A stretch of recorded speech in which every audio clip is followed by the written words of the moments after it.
কথা ধারাবাহিকে নতুন পর্বে দেখা যায় যে কথাকে জামিন করিয়ে বাড়িতে এনে নকল পুরোহিতকে পুলিশকে দিলে সব তথ্য বলে দিল পুরোহিত মশাই।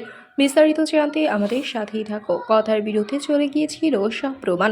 কথার জামিন আটকে দিয়েছিল আদালত। শেষ মুহূর্তে অ্যাবি মুকুটটি নিয়ে গিয়ে কথার জামিনটা করিয়ে নেয়।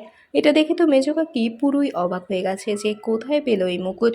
আদালতে মুকুট পেয়ে কথাকে ছেড়ে দিলে আসল অপরাধীকে ধরার জন্য পুলিশকে নির্দেশ দিল।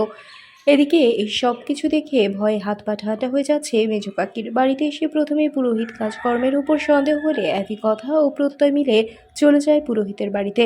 একসাথে কথা ও অ্যাবি পুলিশকে দেখে ভয় পেয়ে যায় তিলক।